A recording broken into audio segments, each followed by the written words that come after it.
Chapter 2. Trouble Ahead. Nancy looked at Asa Sidney with deep perplexity, wondering who Jenny was.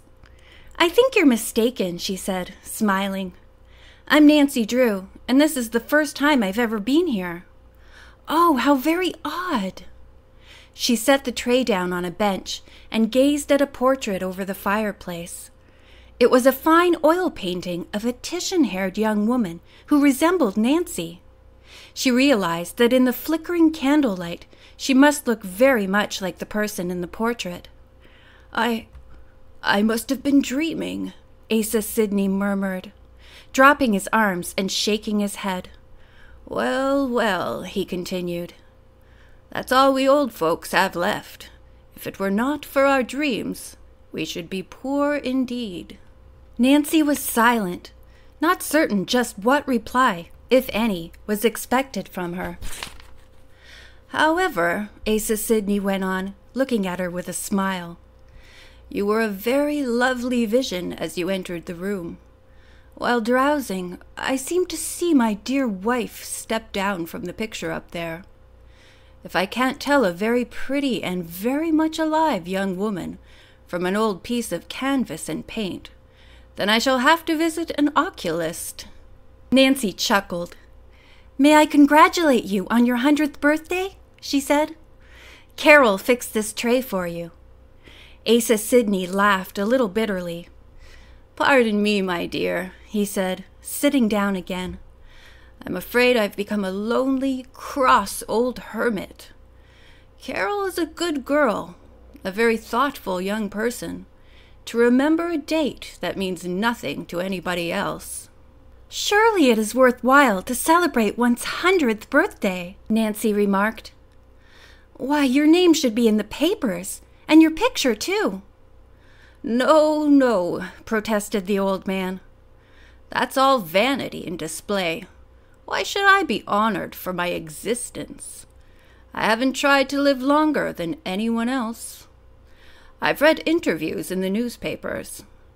The reporters always ask the centenarians how they managed to live so long. One old codger will say he got to be 100 because he never ate meat, and another will say he attributes his old age to the fact that he never ate anything but meat." Asa Sidney gave a mirthless laugh. "The only reason I have lived to be 100 is because I have not died." Nancy shuddered a little. Plainly, Mr. Sidney was far from happy. "You must have many visitors," Nancy suggested. "No," the old man said sadly. "Not a soul ever comes to see me." Nancy knew this was not true. She asked, "Are you sure?" "Of course. The Jemmets have told me." The young detective decided not to pursue the subject. It might upset the old man to learn that Bess and George's relatives had been told Asa Sidney would see no one. She said abruptly, "I'd like to celebrate your birthday. 2 darling friends of mine are downstairs. May we have tea up here with you as a sort of birthday party? Perhaps Carol will join us." Mr. Sidney looked startled. "What did you say your name is?" "Nancy Drew. My father is Carson Drew, the attorney." "An attorney, eh?" Asa Sidney paused. "Well, Nancy, bring up your young friends. Tell Jemmett to send us the best food in the inn, and say I will pay what exceeds my usual portion." "You are very kind, Mr. Sidney," said Nancy, "but it is not necessary to do that." The old man's conversation strengthened Nancy's growing suspicion that the Jemmets, for reasons of their own, wanted to keep the old man a virtual prisoner. She sped down the stairs and joined George and Bess. "There you are at last!" Bess cried. "I've almost died sitting here being polite, while all the time this was teasing me." This proved to be a plateful of golden cinnamon toast, from which Bess lifted the cover. "Wait a minute," Nancy cried. "Wait a minute? Oh, Nancy!" Bess protested.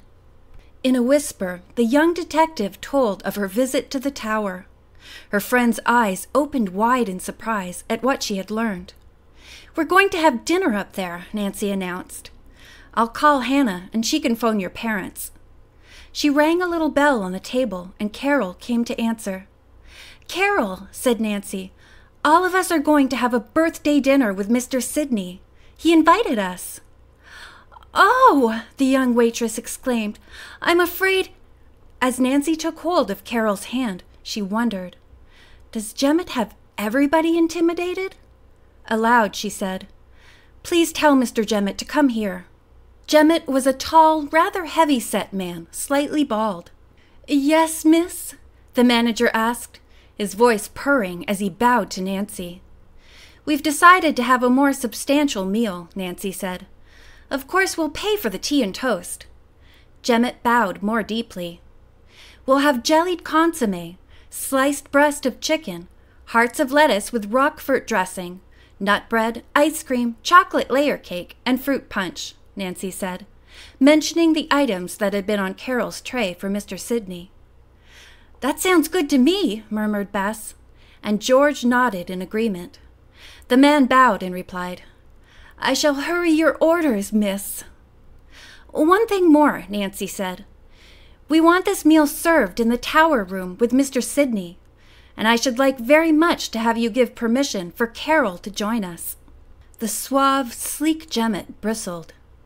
"What is the meaning of this? What do you know of the tower room? Why, who are you?" "It doesn't matter," Nancy smiled. "We wish to celebrate Mr. Sidney's birthday, and he would like us to eat with him. We'll pay for our dinner and also for the tray Carol fixed for him." Nancy's outspoken manner seemed to intimidate the man. He bowed again and left the room. George grinned. "Nancy, you sure took him by surprise." Nancy smiled. "Now I'll phone Hannah, then take you girls up and introduce you to Mr. Sidney."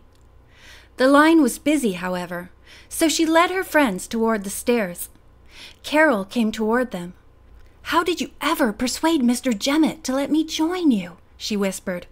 "He's furious, but he doesn't dare offend a patron or lose a big order." "I'm glad he thinks I'm a worthwhile customer," Nancy answered with a wink. As she climbed to the tower, Nancy was thoughtful. Carol was evidently browbeaten and unhappy. Was this part of the mystery at the old inn? Yet there seemed to be a bond between the thin, timid girl and Asa Sidney, a bond which the Jemmets did not approve.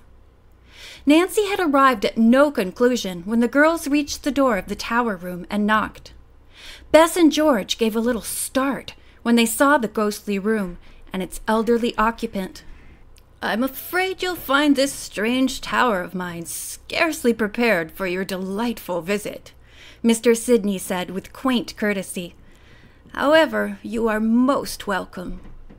Bess and George gazed at the twisted candles that gleamed everywhere. Along one side stood a wide couch which evidently served the recluse as a bed. On the opposite wall were framed patent grants for things he had invented. One entire side of the room was occupied by an open charcoal furnace and a work table. On the table stood pots, pans, dye vats, bars of tallow and beeswax, and rows of pewter candle molds. Nancy introduced her friends merely as Bess and George, and was glad when Mr. Sidney did not ask for their last names. The cousins were silent, obviously awed by the strange surroundings and the remarkable spectacle the old man made as he moved about the room. The candlelight gave an aura of glowing silver to his massive hair. He kept scoffing at himself for being slow and clumsy. "Oh, I'm forgetting my phone call," Nancy exclaimed. "The line was busy when I tried it before." She had noted there was no phone in the tower. Therefore, Mr. Sidney did not have this means of communicating with the outside world. As Nancy went down the stairway, now dimly lighted with wall candles, she heard someone ascending. It was Jemmett, grumbling under his breath and carrying a large covered tray. A few steps behind came Carol, similarly burdened. "Ah, miss, I'll be ready for you in a moment," Jemmett said pleasantly. "I'm going down to phone," Nancy explained.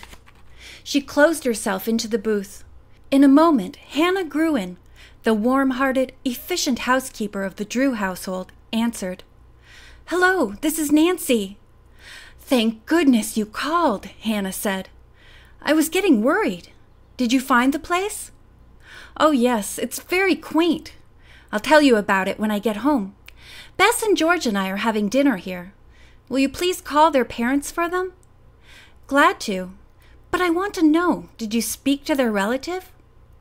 "Yes. I must go now." "Tell me first, what's his name?" "Sidney. Asa Sidney. It's his birth—" "Asa Sidney!" Hannah cried out. "Oh, Nancy, now you're in for trouble."